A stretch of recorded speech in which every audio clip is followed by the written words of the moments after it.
السلام علیکم ورحمۃ اللہ وبرکاتہ۔ جماعت ہفتم مضمون اردو سبق نمبر 2 حضرت عثمان غنی رضی اللہ تعالی عنہ۔ مصنف کا نام سلیم شہزاد۔ پہلی بات، حضرت محمد صلی اللہ علیہ وسلم کے بعد عرب اور اس کے اطراف مسلمانوں کی جو حکومت قائم ہوئی تھی۔ دیکھو بچوں، جب کبھی بھی ہمارے پیارے نبی حضرت محمد صلی اللہ علیہ وسلم کا نام آئے تو کیا پڑھنا چاہیے؟ شاباش، درود شریف۔ اور سب سے چھوٹے سے چھوٹا درود کیا ہے؟ صلی اللہ علیہ وسلم۔ ٹھیک ہے، تو جب کبھی بھی نام آپ صلی اللہ علیہ وسلم کا آئے گا تو درود شریف پڑھنا ہے۔ چلیے، حضرت محمد صلی اللہ علیہ وسلم کے بعد عرب اور اس کے اطراف مسلمانوں کی جو حکومت قائم ہوئی تھی، اس کی نگرانی اور وہاں اسلامی قوانین کو عام کرنے کے لیے جو نظام بنا اسے خلافت کہتے ہیں۔ یعنی آپ صلی اللہ علیہ وسلم جب دنیا سے تشریف لے گئے تو ان کے بعد جو نظام قائم ہوا، جن کو ذمہ داریاں دی گئی، اس نظام کو قائم کرنے کے لیے اور سنبھالنے کے لیے ان کو خلیفہ کہا جاتا ہے، اور اس نظام کو خلافت کہتے ہیں۔ مسلمانوں کے 4 خلیفہ۔ سب سے پہلے حضرت عثمان رضی اللہ، غلط، سب سے پہلے کون؟ حضرت ابوبکر صدیق، دوسرے حضرت عثمان، اب بھی غلط، ارے بھائی دوسرے حضرت عمر رضی اللہ عنہ، تیسرے حضرت عثمان غنی، اور چوتھے بولو جی حضرت علی رضی اللہ تعالیٰ۔ ٹھیک ہے، یہ 4 خلیفہ ہیں اور ان کی حکومت کو خلافت کہتے ہیں۔ آپ 5ویں اور 6ٹھی جماعت میں حضرت ابوبکر صدیق اور حضرت عمر رضی اللہ عنہ کی خلافت کے بارے میں معلومات حاصل کر چکے ہیں۔ ان 2 اصحاب کے بعد حضرت عثمان رضی اللہ تعالیٰ عنہ اور حضرت علی رضی اللہ تعالیٰ عنہ خلیفہ بنائے گئے۔ تاریخ میں ان 4 اصحاب کی خلافت کو خلافت راشدہ کہا جاتا ہے۔ خلافت راشدہ، دیکھیں یہاں پر یہ لفظ آیا ہے خلافت راشدہ۔ کیا مطلب ہے اس کا؟ 4 خلیفہ کی جو حکومت تھی اس کو خلافت راشدہ کہتے ہیں، ان کی جو خلافت تھی۔ ٹھیک ہے، چلیے، حضرت عثمان رضی اللہ عنہ کی خلافت کا زمانہ دنیا کے مختلف ممالک میں اسلام کی اشاعت کا زمانہ تھا۔ اشاعت کا زمانہ تھا، یعنی ان کے دور خلافت میں اسلام پھیلا، دنیا میں بہت زیادہ پھیلا۔ اس کو اشاعت کہتے ہیں، یعنی پھیلانا۔ اسلامی تعلیم اور اسلامی معاشرے پر ان ملکوں کے اثرات بھی پڑنے لگے تھے۔ خاص طور پر ایرانی تصورات نے اہمیت حاصل کر لی تھی۔ ان کا اثر حضرت عثمان رضی اللہ عنہ کی خلافت پر بھی پڑا۔ یعنی جیسے جیسے اسلام دوسری ملکوں میں پھیلتا گیا، ان ملکوں کے جو اثرات تھے وہ اسلام پر، اسلام کے ماننے والے لوگوں پر بھی پڑنا شروع ہو گئے تھے۔ ٹھیک ہے، ذیل کے سبق میں، یعنی اب جو سبق ہم پڑھنے جا رہے ہیں اس سبق میں آپ رضی اللہ تعالیٰ عنہ کی، یعنی حضرت عثمان رضی اللہ عنہ کی عظیم شخصیت اور خلافت کے چند واقعات پیش کیے جا رہے ہیں۔ چلیے، سبق شروع کرنے سے پہلے مصنف کے بارے میں تھوڑی معلومات۔ ان کا نام ہے سلیم شہزاد۔ ان کی پیدائش 1 جون 1949 کو دھولیا، مہاراشٹر میں ہوئی۔ مالیگاؤں میں تعلیم حاصل کی، درس و تدریس کا پیشہ اختیار کیا۔ اردو اور انگریزی ادب کے تمام اصناف پر ان کی گہری نظر ہے۔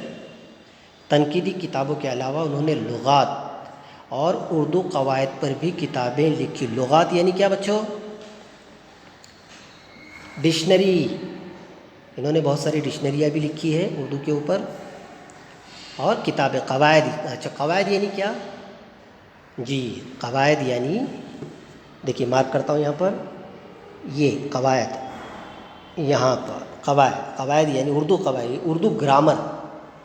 ٹھیک ہے، اس پر بھی انہوں نے کتابیں لکھی۔ اب کتابوں کے نام دیکھیے: فرہنگ ادبیات، دعا پر منتشر، جیم سے جملے تک۔ اچھا، فرہنگ ادبیات، دعا پر منتشر، جیم سے جملے تک، اور ویر گاتھا ان کی مشہور کتابیں ہیں۔ چلیے، یہ تو ان کا تعارف ہو گیا۔ اب ہم باضابطہ اس سبق کو شروع کرتے ہیں۔ مدینے میں سخت قحط پڑا ہوا تھا۔ قحط بچوں، قحط کسے کہتے ہیں؟ جی ہاں، جب بارش نہ ہو، ہر جگہ سوکھا پڑ جائے، اس کو قحط کہتے ہیں۔ اناج اور پانی نہ ملنے کی وجہ سے لوگ بہت پریشان تھے، ان چیزوں کے لیے لوگوں کو دور دور جانا پڑتا تھا۔ مدینے کے ایک حصے میں یہودی آباد تھے۔ یہودی ایک مذہب کے ماننے والے ہیں، اسلام کے بہت زیادہ دشمنی اسلام اور مسلمانوں سے بہت زیادہ دشمنی رکھنے والے لوگ اس زمانے میں بھی اور اس زمانے میں بھی ہیں، یہودی۔ ان کو نصرانی بھی کہا جاتا ہے۔ تو مدینے کے ایک حصے میں یہودی آباد تھے۔ یہودی، یہ دیکھیے یہاں پر یہودی لفظ آیا ہے، ایک منٹ، یہودی، ٹھیک ہے، آباد تھے، جن کے محلے کے پاس کنواں تھا۔ کنویں کا یہودی مالک اس کا پانی بہت زیادہ قیمت پر فروخت کرتا تھا۔ بچوں دیکھو، اس زمانے میں پانی کی قلت کی وجہ سے کنویں کا پانی پیسوں سے خریدا جاتا تھا، قیمت پر فروخت کرتا تھا۔ اللہ کا احسان ہے کہ ہم کو اتنا پانی مفت مل رہا ہے، کتنا ہم اس کو ویسٹ کرتے ہیں۔ ٹھیک ہے، تو آج سے نیت کرو انشاءاللہ پانی ضائع نہیں کریں گے۔ غریب مسلمانوں نے یہ بات رسول اکرم صلی اللہ علیہ وسلم کو بتائی۔ کون سی بات بتائی؟ جی ہاں، کہ یہودی جو ہے پانی فروخت کرتا ہے بہت زیادہ قیمت پر۔ آپ صلی اللہ علیہ وسلم نے اعلان فرمایا کہ لوگوں کو پانی کی تکلیف سے بچا کر اللہ کی خوشنودی کون حاصل کرے گا؟ یہ اعلان سن کر آپ صلی اللہ علیہ وسلم کے ایک صحابی کنویں کے مالک سے ملے۔ انہوں نے اس سے کنواں خریدنے کی بات کی۔ بڑی سودے بازی کے بعد یہودی صرف آدھا کنواں فروخت کرنے پر راضی ہوا۔ آدھا کنواں۔ اب یہ آدھا کنواں کیا ہے بھائی؟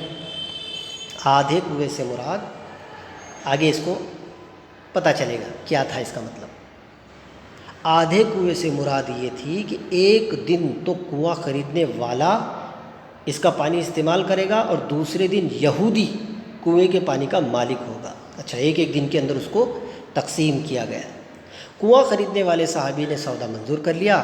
جس دن کنواں ان کا ہوتا، مدینے یعنی کس کا ہوتا؟ جنہوں نے خریدا تھا، جن صحابی نے، جس دن کنواں ان کا ہوتا، مدینے کے تمام باشندے ان سے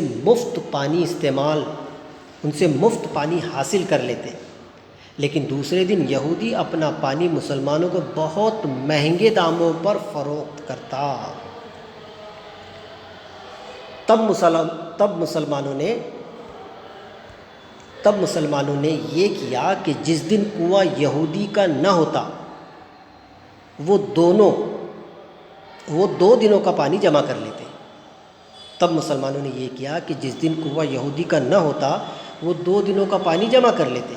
اس طرح دوسرے دن یہودی سے پانی خریدنے کوئی نہ جاتا۔ پریشان ہو کر یہودی نے کنواں خریدنے والے صحابی سے کہا کہ میں پورا کنواں بیچنے کے لیے تیار ہوں۔ صحابی نے کنویں کی بقیہ قیمت ادا کی اور اسے مدینے کے سبھی باشندوں کے لیے وقف کر دیا۔ کنواں خریدنے والے یہ صحابی حضرت عثمان بن عفان رضی اللہ تعالیٰ عنہ تھے، جو بعد میں مسلمانوں کے تیسرے خلیفہ ہوئے۔ ٹھیک ہے بچوں، آج کے لیے اتنا ہی۔ سبق کا اگلا حصہ انشاءاللہ ہم اگلے ویڈیو میں پڑھیں گے۔ اچھا، اب کرنا کیا ہے؟ اس سبق میں آپ کے لیے جو نئے الفاظ آئے ہیں، جن سے اب تک آپ لوگ ناآشنا تھے، آپ کو پتہ نہیں تھا یہ کون سا لفظ ہے، ایسے الفاظ ڈھونڈ کر اپنی بیاض میں لکھو، اس کا مطلب ڈھونڈو اور اس کا معنی اس لفظ کے سامنے لکھو۔ ٹھیک ہے؟ اور ہو سکے تو اپنی پریکٹس بک میں نئے الفاظ پر نئے جملے بناؤ۔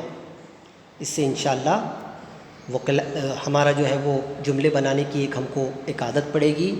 مضمون نویسی لکھنے میں ہم کو یہ مددگار ثابت ہوگا اور انشاءاللہ اس سے ہم کو بڑا فائدہ ہوگا۔ تو نئے الفاظ ایک طرف لکھنے ہیں، ان کے معنی ڈھونڈنے ہیں، اور ہو سکے تو ان الفاظ پر جملے بھی بنانا ہے۔ سبق کا اگلا حصہ انشاءاللہ اگلے ویڈیو میں۔ تب تک کے لیے السلام علیکم۔